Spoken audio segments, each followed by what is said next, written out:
Okay, hi again. Sorry, I feel like it's a bit of a one-man show for the time being, but I promise I won't speak anymore afterwards. We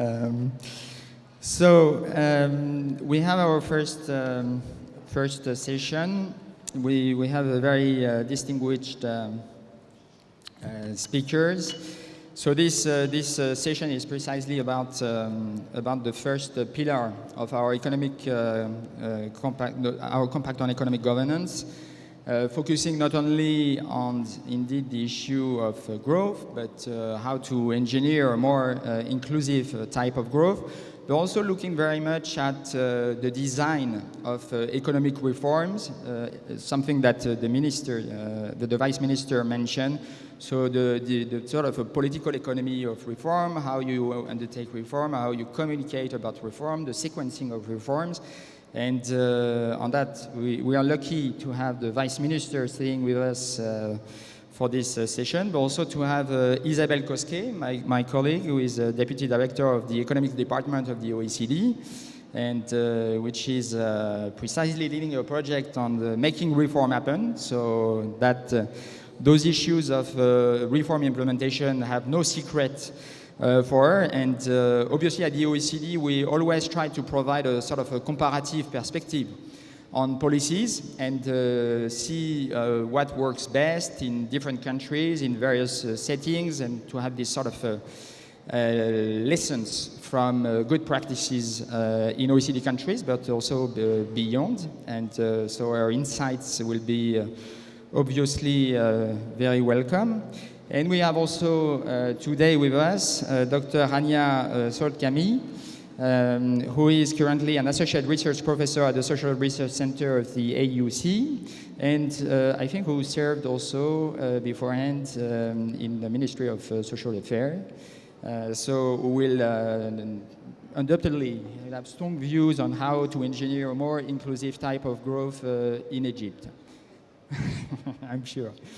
So first of all, I would like to maybe give the floor to Isabel for a sort of scene-setting introduction on those issue of implementing structural reforms. Thank you.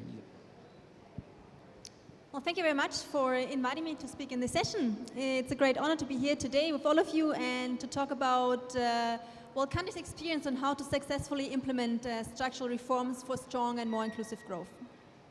As you've heard this morning, Egypt itself has implemented quite a couple of very impressive reforms over the recent past, many of them at the macro policy level to stabilize the country, but also several at the more structural level to make the business environment more friendly towards firms, and also to help people make the adjustment to the other policies.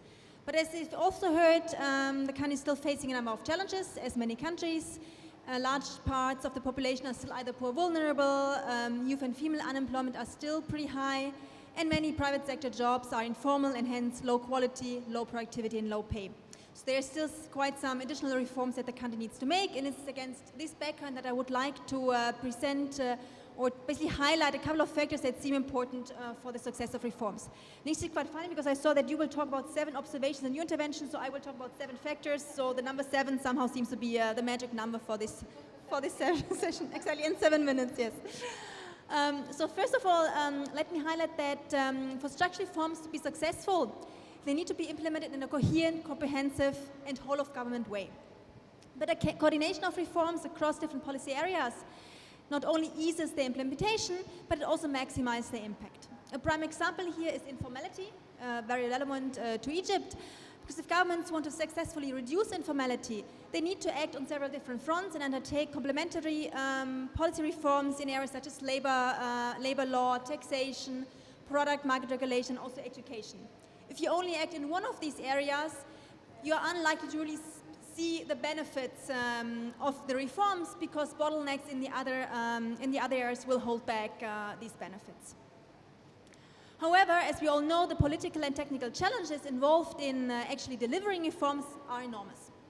And this leads me to a second point that is quite important, namely the development of a sound prioritization and sequencing strategy. Proper sequencing is essential as most countries have insufficient capacity to implement multiple extensive reforms at the same time. So they need to decide what to start with and what comes next.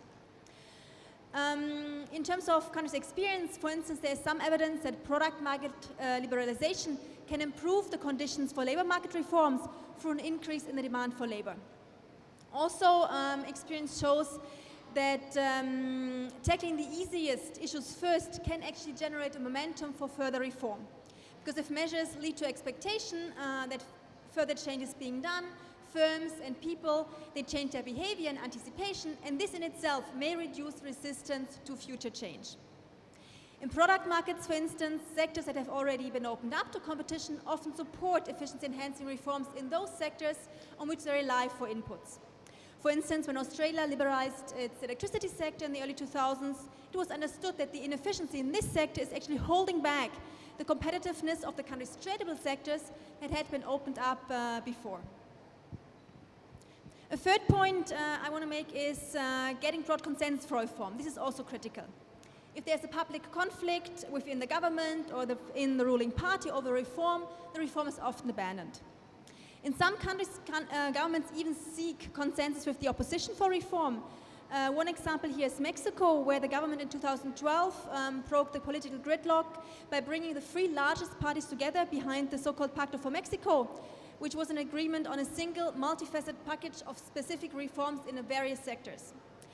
This was historic and really helped to overcome much of the opposition to individual reforms. Major structural measures were implemented as a result of this pacto in areas such as competition, education, energy, finance, labor, infrastructure, telecoms, and many others. A fourth point is that effective communication and consultation typically pays off. This process does not only serve to generate support for the reform, but it can also help the authorities to identify potential problems with the planned design of the reform. And then, where necessary, they can improve the design based on the feedback they get from stakeholders. Communicating the goals of the reform can be particularly important, since a lack of clarity about the objectives may increase uncertainty and hence resistance to the reform. Communicating the cost of non-reform can also be quite helpful in some cases. One good example of communication is Poland's pension reform in the late 1990s. Here, the institution in charge of the reform was constantly engaged in public communications and dialogue with various stakeholders. When the first legislation was prepared for submission to Parliament, the institution launched a major public information campaign in support of the reform. And they did really quite a big effort, because they trained officials of the institution in public communications. They organized seminars, published brochures, targeted at various different audiences. So politicians, journalists, employers, unions, the wider public. And these efforts actually paid off because the press, for instance, was very supportive of the reform. And also polls showed that the wider public was supportive. And this was, at least in part, due to these immense communication efforts. A fifth point I want to make is about acquired rights. Often acquired rights are grandfathered in reforms to gain support. In some cases, of course, this means that large groups need to be wholly or partially exempted from the reform in order to secure its adoption. In the case of labor market reforms, for instance, a large number of incumbent employees might be exempted by limiting a reform to new contracts or to specific employment relationships. In product markets, typically reforms apply to incumbents as well as new entrants, but here there are often transition arrangements being made. If the adoption of reform is secured by introducing long transition periods or excluding certain parts of firms or the population, it is, however, important that mechanisms are built into the reform to make sure that it is eventually fully completed. So typically what can be done is then to build some degree of automaticity into the policy-making process to ensure that eventually, the reform applies to everybody. In the context of acquired right, the fiscal situation of a country is also important, which is the second last point. A strong fiscal position obviously makes it easier to find the resources to pay off those that stand to lose from a reform. And that's, of course, also quite important in the case of Egypt, because as we heard, the fiscal situation has improved, but nonetheless, debt remains quite high, of course, limiting thereby the room for maneuver for the government to pay off potential losers of reform. One good example here is the pension reform of Mexico that they did in 2007 for public sector employees. And this reform was actually helped or facilitated or actually just made possible by strong fiscal improvements that the country had achieved prior to the reform. On the other hand, fiscal problems can also create pressure for reform, and I think this is a bit also what we're currently seeing in this country here. Because of course then this increases the need for reform, and if the pressure is high enough, then people understand that there's a need to act. Last but not least, ownership of reform is an important success factor. Often the most successful reforms are driven by individuals or institutions that are clearly identifiable and that are prepared to take ownership of the reform and really push it through. A good example here is Morocco, which has built quite a respectable track record in terms of reform implementation. In the World Bank Doing Business indicator, Morocco moved from rank 128 in 2009 to rank 60 in 2008, which is really impressive achievement. And this was helped by the creation of the Comité National de l'Environnement des Affaires, institution which took ownership of these reforms and actually pushed them forward. And the country is now on track for meeting their goal of achieving rank 50 next year. With this, I would like to end my first introductory remarks, and now I'm looking forward to hearing from Hania. Okay. So, Professor. Okay, good morning, everyone. I don't have a clicker, so I don't know how to... So, I have 7 slides, because I was supposed to talk for 7 minutes. And thank you. So, my presentation today is specifically about the social protection and social aspects of the reforms. But before I begin my 7 points, it's not working.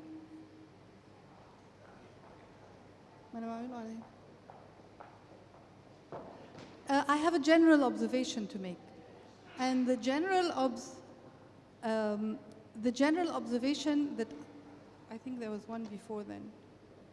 Yes, the general observation is what I would like to call muscle and brain, المخ والعضلات in Arabic.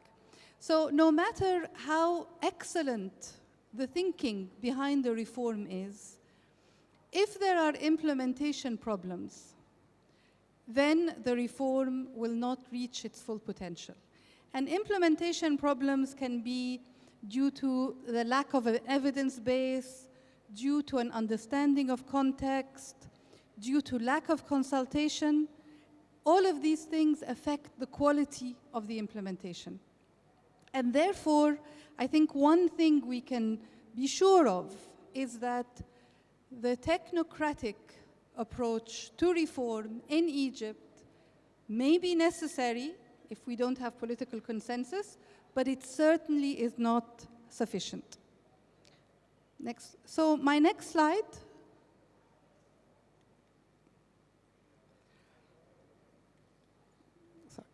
So what are my 7 points? Very briefly. Point number 1, cash transfers are not enough.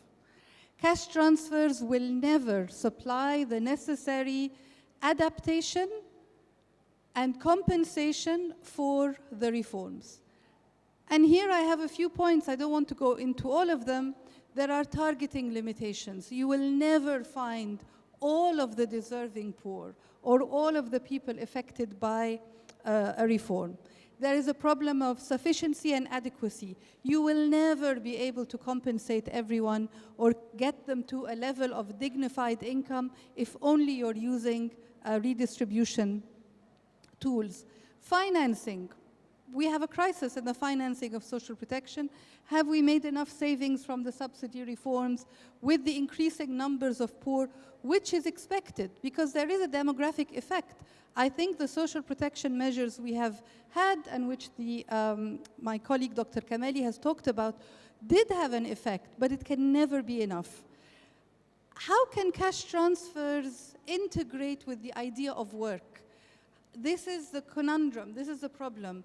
How much do you give people to provide protection but not discourage them from work? And we talked about reservation wages and so on.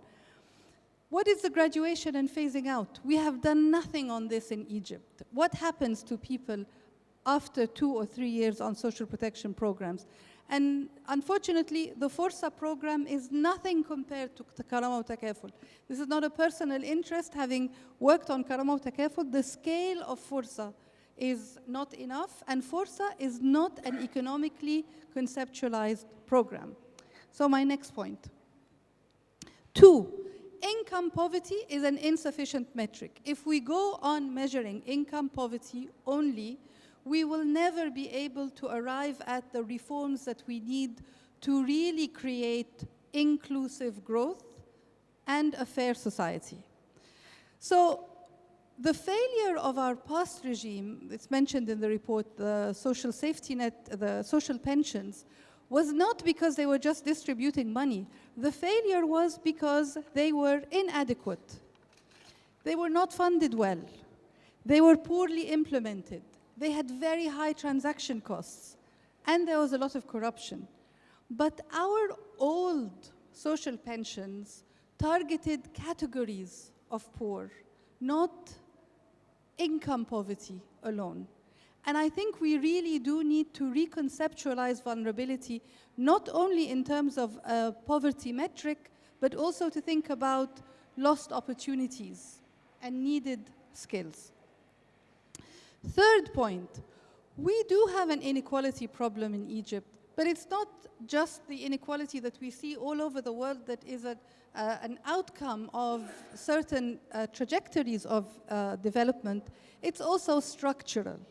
We have genuine structural inequalities where some people have been poor for a very long time. So it's not just currently poor. And typically the example we give is, you may look at a population and find that a lot of young people are poor, but they're temporarily poor. They're students. They have loans, say if we look at a European country. But they are acquiring the skills and opportunities to work their way out of poverty. Our problems of structural poverty, agricultural production, for example, the lack of interest in social mobility. We do not measure social mobility. All of our poverty data, all of our poverty, household income expenditure, so on, have not gauged social mobility. Where are people going? It might be a pleasant surprise. Maybe we do have more social mobility, but it's certainly something that when we look at the reforms, we need to think about them. And here I just want to mention that it's really lacking in the report that we only talk about education, nothing about health. And health is key to creating the human capital you need. Health, robust health, ability, health protection.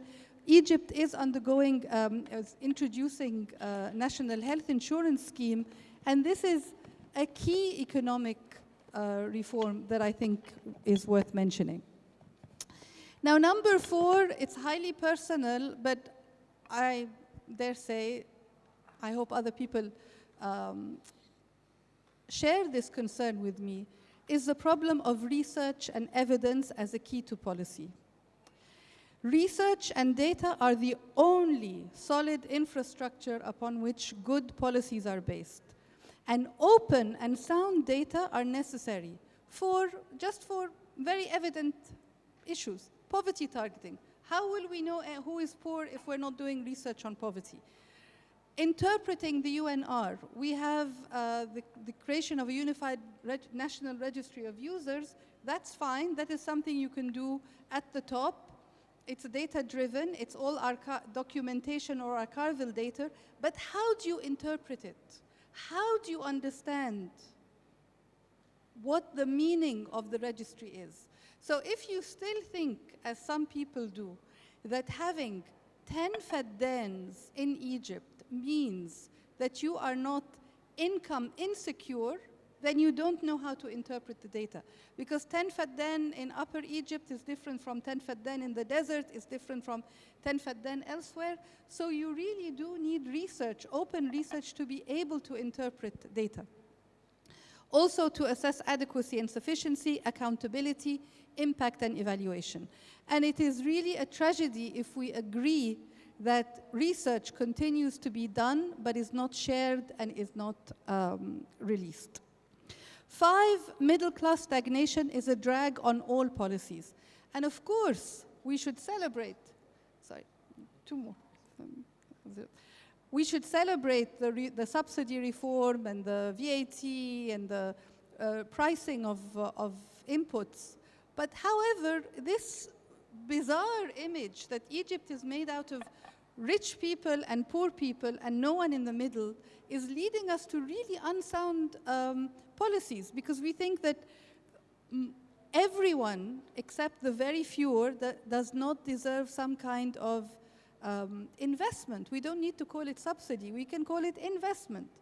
So investment in health is important, investment in education, investment in cheap credit and so on, but the idea that subsidy reform is not going to harm the middle class is a drag on a lot of the policy issues. 6, the report it is really difficult to find the women and children. It mentions women only in terms of how bad they are for not participating in the labor market. It mentions something that's actually listed in the report as a poverty budge, but then I'm so insecure when talking to economists, I thought it's my mistake. And then I realized, no, it's a bulge, it's not a budge. So there is something about demography there, and both as problems, not as potentials, not as rights, not as entitlements. And honestly, we need to begin to compute, for example, women's care work as part of our GDP. We discount so much of the work that actually happens. We need to start thinking about creating fiscal space by borrowing from the future, by actually serving the young. We need to expand social spending now, looking at our demographic profile, because the returns for this will be significant in the future. We also need to discuss creating gender-neutral labor markets, because our markets are so anti-women that in the latest Egypt Labor Market Panel survey, the numbers of women are falling. So this is something that reforms need to account for. My last point is about low pay. I think and I think it's mentioned before, that the issue of the weak link between employment and growth is something that we need to investigate. We need to characterize the kinds of jobs we need to produce, not just say we need to produce 700,000 jobs. What kind of jobs, and what about the persistent and endemic issue of low pay that we see particularly in the private sector? So my final point is to say that we perhaps in the sections on the report on what we need to do in the future, we need to think about universal and contextualized interventions and innovations. For example, the idea of a unified basic insurance, not income, but that we need to realize that the 100 million Egyptians are working. They're just maybe not working productively. They're not working formally. They're doing something. So the idea of a universal basic insurance that is paid in to each individual may perhaps be something we could consider. And we also need to think about the impoverishing factors: insecurity, insecure tenure, lack of legal rights, compromised legal rights and to land, to businesses, the difficulty of issuing licenses and so on. These are having an impoverishing effect, and these are interventions that are, I think, also necessary. And of course, access to information and access to data, because the right to information has tremendous economic benefits, as seen from social protection programs all over the world. And thank you.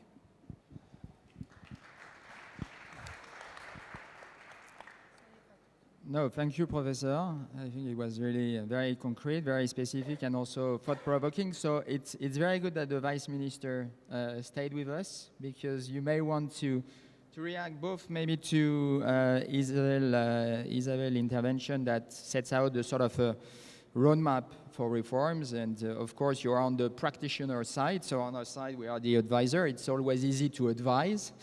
it's less easy to implement. So obviously your practitioner view on that perspective is very welcome.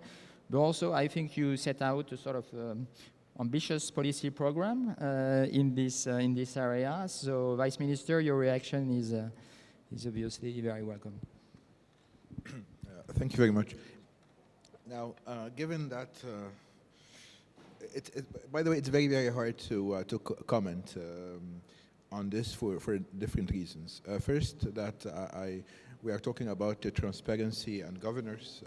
So I have to say that I contributed to this report, and actually I was the consultant writing this report from quite some time. So it is a bit difficult to criticize the report, but anyway.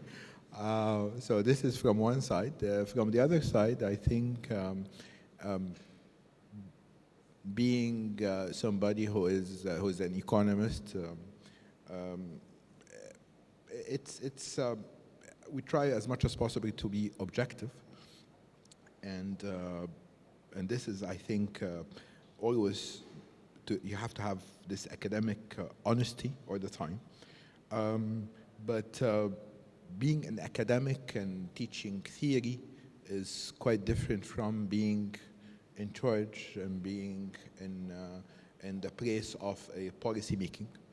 And I can see this because writing this from 4 years ago or 3 years ago, or starting writing it, is you know, now I see things in a different way, right? So it's most of the comments I quite agree on them, but let me talk a little bit about a couple of points like that. First of all, we want always to distinguish between a disease and a symptom. And I'm going to give you an example. From economic example and a social example. Inflation is not a disease, it is a symptom. It is a symptom of a disease, right? Of some imbalances in the economy, some maybe monetary decision, wrong monetary decision, or fiscal decisions. From a social also dimension, poverty is a symptom, right, of the lack of development in certain areas, among certain groups. So it is very, very important. We tend to, as a policymaker and even as advisors, we tend to very much concentrate on the symptom and not looking at the root cause of the problem. So if we are talking about poverty, for example, now, poverty is a social problem, but again, it is a symptom of, for example, why we have so much poverty in Upper Egypt. Right? The reason is very obvious, that there is a lack of, not lack, but at least the level of development in these areas is lagging behind, to put it in a very political right way. Right? Now, so how can we reduce poverty in these places? Definitely things like Takaful and Karama is going to, the social protection is going to reduce poverty. But at the same time, the notion that Dr. Sholkamy talked about the graduation, this is something which is important. So in order to graduate from these programs, you have to have development in these areas, right? This is why there is a concentration in the government to put lots of investment in this area, public investment. Why? Because these areas, they have so much development gaps. If I want to reduce poverty, and here we also, I very much agree with you, we should not only look at the income, the metric of, we have to look at the multidimensionality of poverty, right? And this is something, again, that is being done in the government. The combination of two things, the combination of the household budget survey and the census. if you combine these two, you can have a poverty map of Egypt, not only by income, but by a multi-dimensional kind of poverty. And this is something which is very, very important, because I have to target my intervention in order to fill out the development gaps, right? Because the development gaps, for example, in Suhaig is different than Aswan, is different than in Beni Suef. Of course, all of them, they need, I'm talking about the governorates, they need lots of intervention. There are lots of, or many development gaps, but at the same time, we have to know the specificity of these areas in order to, and this is in order to deal with the disease, not deal with the symptom, which is the poverty. So this is something which is that I think I need to make. Another thing, which is the issue of informality, right? And this is something, by the way, there are two things that was mentioned here. Next month, we are going to the high-level political forum in New York, and we have two side events. And our choice of the two side events is, the first topic is informality, and the second topic is inequality, right? Because we think, right, that informality is a very, very important, again, it's an important symptom in Egypt, right? Because the informality is caused by lots of things. And this is why, as my friend Hania just said, that we have to have the data, we have to know the reason, the determinants of informality, why we have this increasing informality in Egypt. By the way, again, even informality in the region is quite high. In Africa is quite high. In developing country is quite high. Talking about informality for a little bit. Now, there is always, we have to look at the informality in two ways. The first thing is that the choice of being informal, because this is a choice. Because if I'm an entrepreneur, and I'm thinking about having a business, so there is a choice in front of me, whether to be in the formal sector or in the informal sector. This decision, it's a function of some determinants. It's a function of how much tax I'm going to pay. I'm talking about the insurance, the social insurance that I have to pay. This is in terms of the cost. In terms of the benefit, the idea of being maybe working with the government or having some business with the government or other private sector. So there are lots of factors that determine the choice of whether to go this way or that way. Right? Now, my personal view is that it is very important to work on this choice, is to maximize very much the benefit of being informal, of being formal, and increasing the costs of being informal, right? And so this is a way that I want to increase the probability of an entrepreneur is going to the formal sector. However, and this is something which is quite controversial, by the way, now being in the informal sector, the government, and this is something that wants to formalize the informal sector, right? Now, the question is it possible?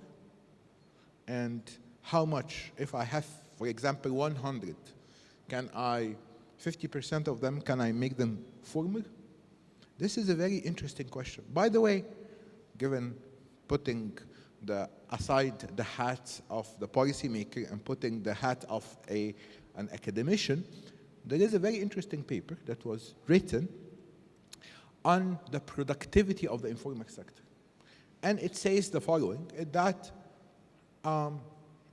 don't waste the kind of the punch thing, don't waste your time trying to formalize the informal sector, especially in developing countries. Why that? Because they're completely different animals. Because the productivity in this sector is quite low, So they cannot compete with the formal sector. So the way to do it is that just keep them aside and try to, as much as possible, work on the first thing, the choice of whether being formal or informal. So again, this is something it has to be looked at, and again, using data. We should have this evidence-based policy. This is something which is quite important. And in order to do this, we have to have this access to data and access to information. Inequality, again, if you look at the Gini coefficient in Egypt, the Gini coefficient in Egypt is quite good, very, very good. And we are much, much better than lots of developing countries and even developed countries. Now, lots of economists, lots of people, they cast some doubt on the adequacy of the Gini coefficient to measure inequality, especially in a country like Egypt. By the way, inequality is rising worldwide, and this is one of the things that could affect, or not could affect, but it affects negatively the SDGs, the Sustainable Development Goals. We are aware that there is a problem of inequality in Egypt, and again, this is worldwide. And we have, again, to look at it from a dimensionality, different dimensionality. So we should not look at inequality also only in income. It's very important to look at the inequality in terms of opportunities. And this is quite important, because inequality in terms of opportunity is going to lead to inequality in terms of income. So inequality, and this is something that is going to, we have a side event, as I said, in New York, talking about this with different countries. And by the way, inequality is going to be a theme of the next Human Development Report, right? Yeah, no, this is worldwide, it's not Egypt. Yeah, okay, so this is something that, and in the side event, we're going to have the main author of this report. So this is why it is known, it's recognized that inequality problem is something that it is worldwide, and it is very much affecting the path of development, not in all countries. I think maybe the last thing that I want to say about the importance of M&E, the monitoring and evaluation, which is a part of, it's a very important part of the governors. You cannot have good governors without having a proper M&E. And by the way, we are working, we have hopefully a project with the OECD on the improving the M&E in Egypt. The monitoring and evaluation, there is two things, there is two kind of stages: implementation-based M&E and impact-based M&E. But in order to reach the impact-based M&E, and this is something that even developed countries are struggling in order to reach it, we have to have implementation-based M&E. I have to know when this project has started, when it's going to end, at any certain point in time, what is the completion, what is the rate of completion of this project. I have to say that I was quite shocked when I joined the ministry, that such comprehensive database is not there. And this is why there is lots of effort that is being done in the ministry in order to have and again, this is back to the data and so on, in order to have a accurate database of projects that is financed by the government in Egypt. This is very, very important, right? So once I have this accurate database, then I can move to the impact, testing the impact of such thing. This is quite very, very important. I want to know if I spend 10 pounds in this project, what is the return, what is the impact versus 10 pounds in another project. So having a metric that can measure the benefit or the impact of this, whether economically, social, and environmental, this is quite important. This is a very important thing that we, in the ministry and in the government, we're working on. I'm sorry that I took lots of time, but thank you very much. Thank you, Vice Minister. I think we have a few minutes to take a few questions from the floor. So please feel free to raise. Okay.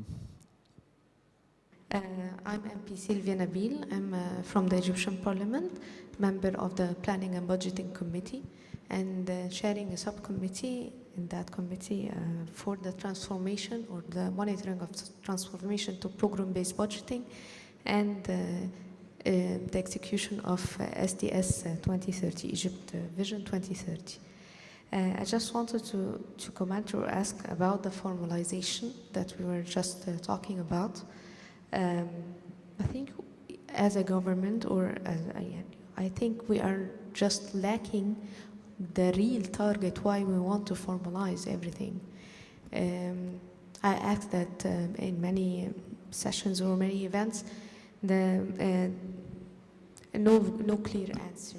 Do we want to formalize it to get, for example, more taxations, or we want to develop our whole industry and economic sectors, or what?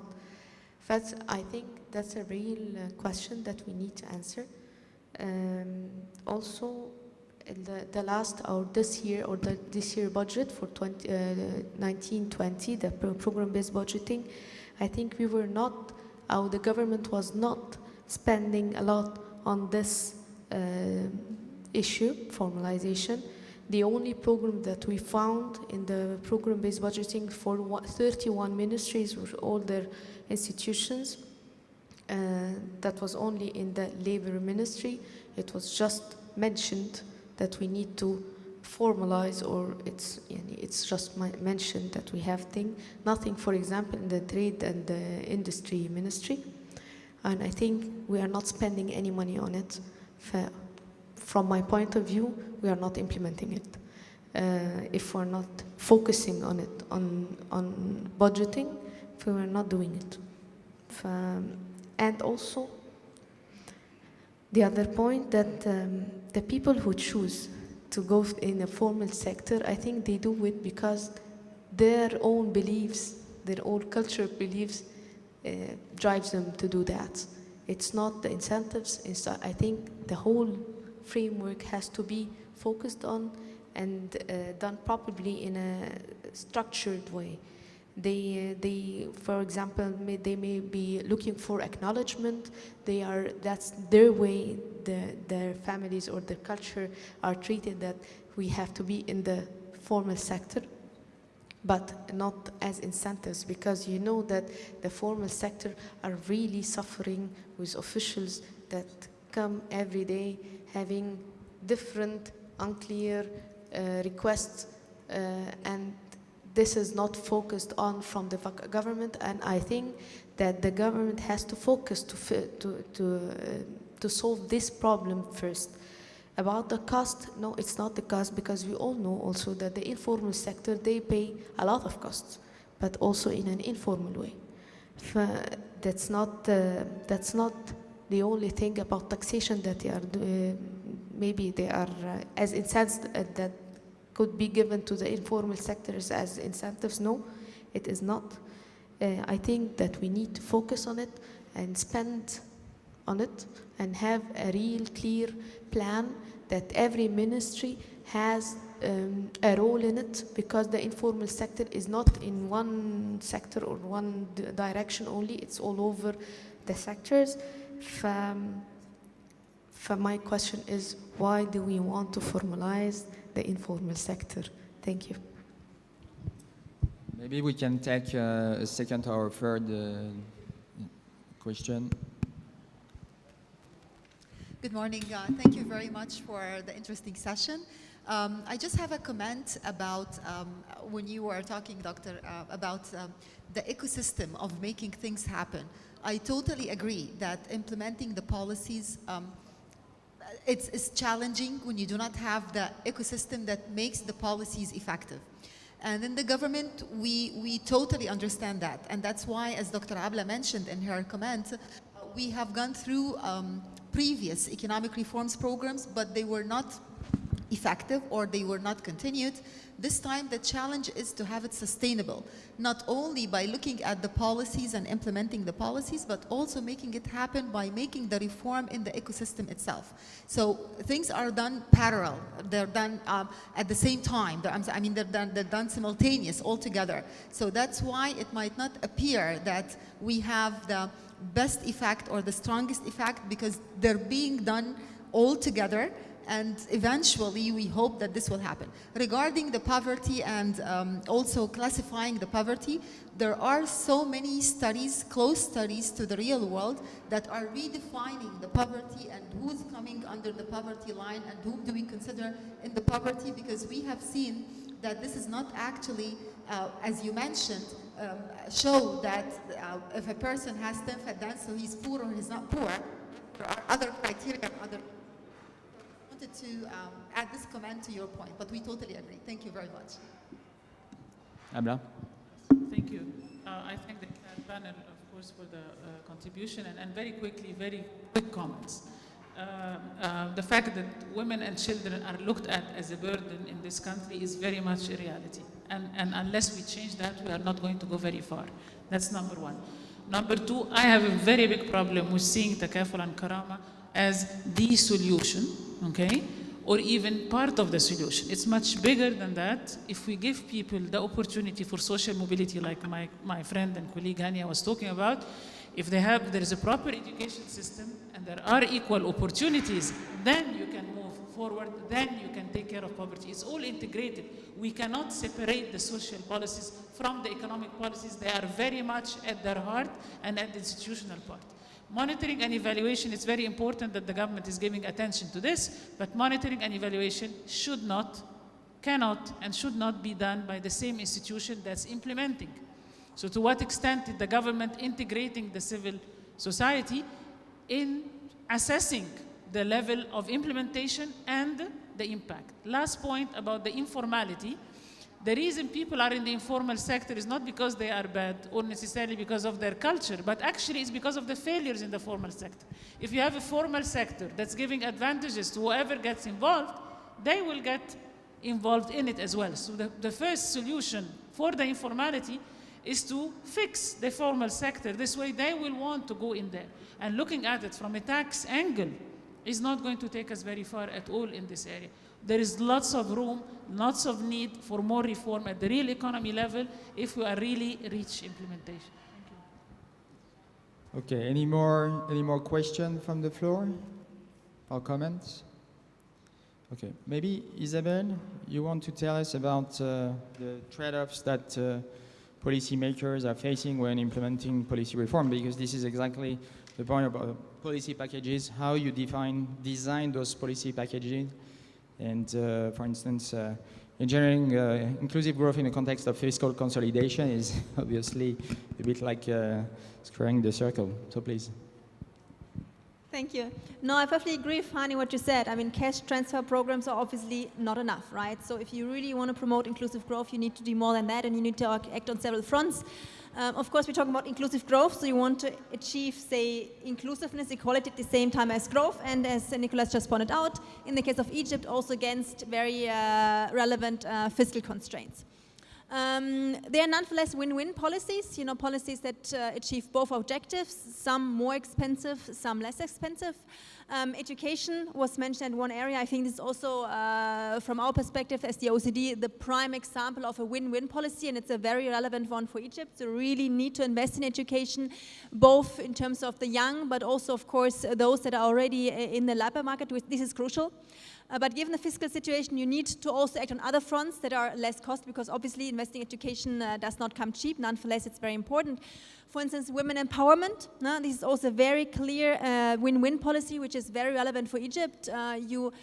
The labor market force participation of women is very low, and we just heard it's actually even, came down recently. So that's something where you need to act and can act. In Egypt, you have some legal barriers still in place that prevent, women from participating more, and this is something that you need to remove. And I'm quite happy to hear that actually the government is currently working on that together with us. Also, we have a project with Egypt, and we will be back actually in September to have some consultation here in Cairo on the topic. And this is something that also does not cost a lot of money in terms of removing these legal barriers. So this is something that in the current situation of very difficult fiscal situation, you can easily focus on. To help women, first find jobs in companies, but also female entrepreneurship, I think, is relevant. Product market reform is something where also win-wins. Although if you liberalize certain sectors, there might be an increase in wage inequality. But at the same time, studies show that actually the employment effects in terms of new job creation, especially through small and medium-sized firms coming into the market, by and large outweigh these negative wage effects. So this is also something that you can easily do. It's again not very costly, at least financially, politically, sometimes yes. So you sometimes need quite a lot of political capital, to reform some of these sectors, but nonetheless it's something that Egypt could do. On the tech side, obviously there are some more trade-offs in terms of equality and growth. We know the personal income taxation, this is typically a very progressive tax, but at the same time it's harmful for growth. Moving to other taxes that are less distortive in terms of growth, such as VAT, they are then regressive or neutral. Nonetheless, it may make sense to move to these type of tax because you can raise, especially if you do some base broadening, you can raise much more revenues through these taxes. Through the tax raising itself, you do not have a lot of redistribution, but then it's a matter of how you spend the money. So of course, if you then spend the money wisely on targeted transfers to the poor and so on that good programs, on say investment education, then of course the whole policy package becomes very sensible in terms of achieving both higher growth and higher equity. Last but not least, but here I just want to mention, of course, informality. Fighting informality is also a clear win-win policy, but I think we've discussed that a lot already. Given that there was a question actually on informality, let me say one point. A lot of Latin America countries, of course, have the same problem with very high informality rates. And actually what is really important is to push firms into becoming formal. First, incentivizing them through tax systems that do not make it too costly to become informal, regulation that is not too cumbersome in terms of becoming formal, and then of course also growing. Of course also inspections to make sure that they do it. But you also need incentives for actually the workers to become formal, right? So that they, for instance, benefit in terms of social protection schemes and so on, that is worthwhile for them to also, from this side. You need to act on both firms and employees. This is a bit what the experience from Latin America shows.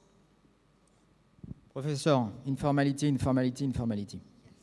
So first thing is that these are not discrete categories. There's no such thing as formal sector and informal sector.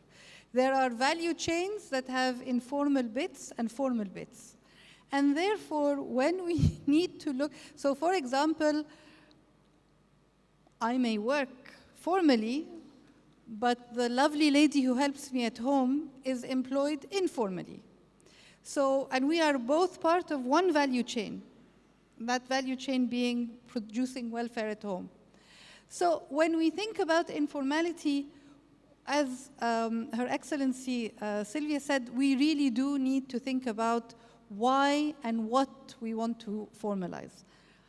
Looking at informality from a social protection or a vulnerability point of view, we need to ensure that there are adequate savings that are productively invested, that can provide welfare and protection from risk.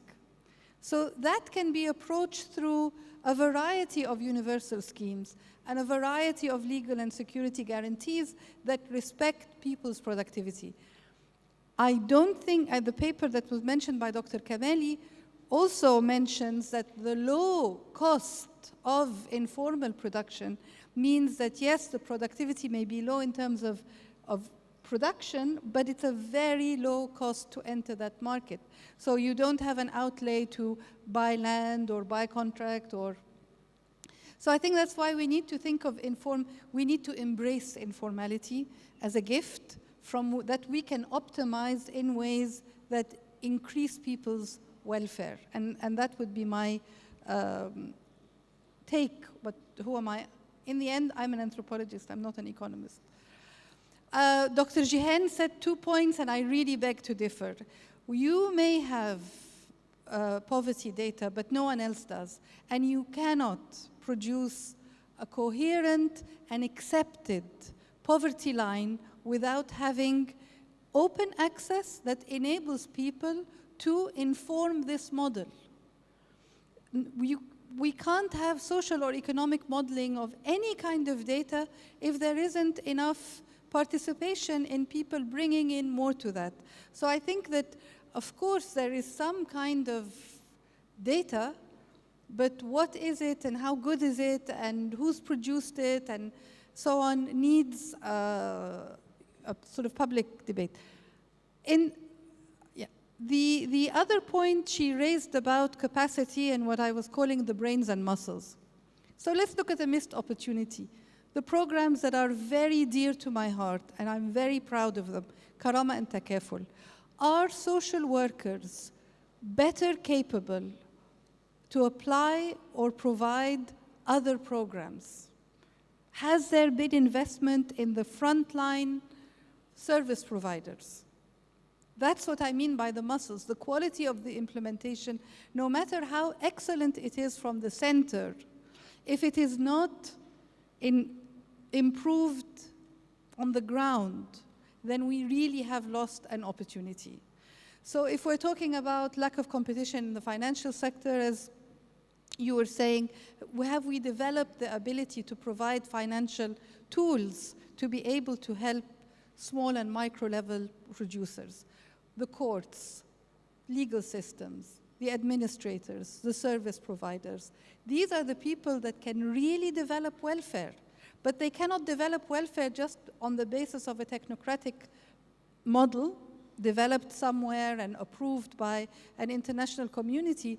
They have to be able to provide that through good procedures, terms of reference, and investment in their skills. Thank you. Okay, let me be quick because I'm freezing here. So, but anyway, so first thing, our MP, Ms. Servia. Now, why formalizing? Now, the thing. Let me start with the following. The government doesn't want to have 100% formal sector. No country has reached this stage, and definitely as a developing country, we're not aiming at completely abolish or completely getting rid of the informal sector. I'm not going to go as far as what my friend Hania is saying, that this is a bless. Well, it's, if we compare between, if I have a choice, say I am a what you call a social planner. If I have the choice between an enterprise in the formal sector and an informal sector, I would choose the formal one. Why? Higher productivity. It means that higher GDP, high potential for growth. This is a second, i.e. more job opportunities. Third, which is quite important as well, is improving the quality of the product itself. We need to have standardization of products and services, and with the informal sector, you cannot do that. So definitely, it is better for any given country to reduce the size of the informal sector.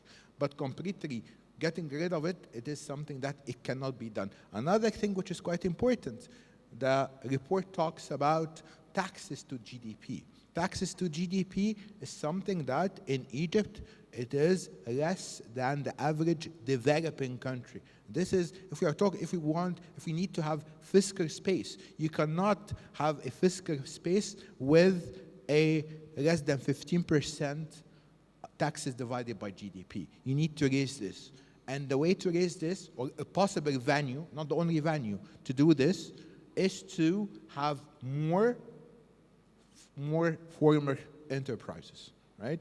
So this is my point. And by the way, there is always, and this is by the data, this is not something that, there is all this negative relationship between the level of development and the informal sector, right? So as now from an econometric or from an economic point of view, this is reverse causality. So what comes first? This is something else. But definitely, this is it goes against the level of development. So this is for the informal sector.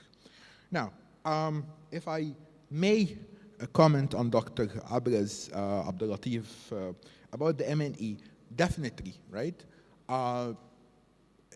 About the MNE and the need to involve the civil society.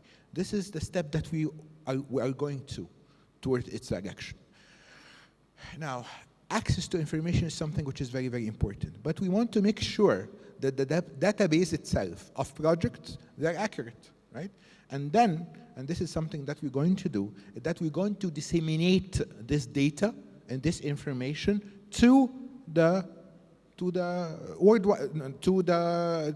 Egyptians. Why is that? Because now let's have a little example like this. Now we have lots of NGOs that are working in development and trying to help the poor. Now they would love to know what are the projects that is out there in different regions in Egypt, right? In order to optimize their intervention, all right? So, and this is something that we're going to do, that we're going to have a software by which an app on the mobile, by which that you can, depending on where you are, you would know what are the projects that is around you and its level of completion. And in this case, if you are not happy with the level of progress of this project, it's not being implemented in the right way, it's interactive, you can send your feedback, and this is something that definitely the government is welcoming. So now, just a little comment to my dear friend, Dr. Jihan Saleh, and just to come to also to about what is new about this reform, right? And this is very much resonate well with the theme of this of our event. What we did, and as Dr. Saleh said, that sometimes for us, especially I'm not that young, but for the ones who witnessed the 90s reform, it's déjà vu, right? This is something that we have seen before, right? In terms of the stabilization, in terms of, and by the way, if we look back to the ERSAP, the Economic Reform and Structural Adjustment Program in 1991, you're going to see that it's almost the same kind of problems, right? And then after that, there is an improvement in the macroeconomic indicators. And we have to say that it's quite easy. It's not quite easy, but it's relatively easy, let's put it this way. It's relatively easy to stabilize the economy, right? i.e., to reduce the government deficit, to curb inflation, to put in check the deficit in the balance of payments, and so on. But because why? Because as we know, from economics 101, in the short run, you can manipulate a little bit the fiscal policy and the monetary policy to reach a certain objective, the demand side. However, if we care, and this is something that we do care about, if we care about long-term growth and sustainable growth, then you have to work on the supply side of the economy. And this is something which is very, very difficult. Working on the supply side, it means what? It means that you have to look at the different sectors in the economy. You have to look at the weaknesses, the specific weaknesses of the different sectors. And you have to design the right policies to tackle these weaknesses. And this is something that in the government we are trying to do, right? And we're trying. This is not easy at all. You cannot imagine the amount of resistance, right, and the difficulty in order to implement and think about these types of reform. Because, and if we manage to have such reforms, right, then we're going to see something like the investment to GDP is going to increase and is going to continue high. And if you look at the investment to the GDP figure, it's 15%, 16%. You cannot have sustainable development without more than 20 plus investment to GDP over a long period of time. Export divided, merchandise exported to GDP. It is 10% in Egypt, right? Morocco, it is 20%, right? You cannot depend on a guarantee economy or the way. You cannot depend from manna from heaven, whether it is in the form of workers' remittances or tourism and so on. They're good, they're very nice, but at the same time, you have to have diversified economy, and this is something that you need to work on the different sectors. Thank you very much. Thank you, Vice Minister. We are running slightly behind schedule, but no, it's not so bad. I just would like to thank the speakers. I think from an OECD perspective, it was really music to our ears, because you talked a lot about evidences for policy making, and indeed, without solid evidence-based policymakers, they are flying in the dark, and we cannot afford, indeed, having policymakers who are flying in the dark.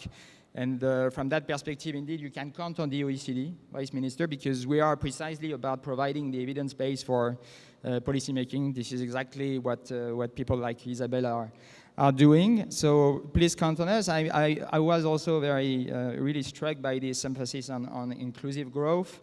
The OECD is working a lot on inclusive growth to precisely see how we can combine the sort of structural, classical supply side reforms with, indeed, policies that are aimed at achieving a more inclusive type of growth. We call that the nexus. And with a very different perspective on inclusive growth, which is not only a sort of a social or even political imperative, but it is also an economic imperative to have inclusive growth. And when we talk about the accumulation of human capital, opportunities, and so on, health, which has a big impact on productivity. So we see how we can trigger and elicit a sort of virtuous or vicious circle, depending on the circumstances. So I think the OECD, in a way, has also done a bit of work on that, cover some ground. We used to be seen as a sort of avant-garde of the neoliberal revolution in the 80s, and I would think that today we would be a sort of a social democrat organization. But just to tell you that you can rely on the OECD to really work on precisely defining a kind of growth that is more inclusive and also more effective. So thanks again. I think our speakers deserve a big end, and then we can move to the next session. Thank you to the panel for a very interesting session. We'll take a coffee break for 15 minutes, and we'll be back for the second session at 12:15.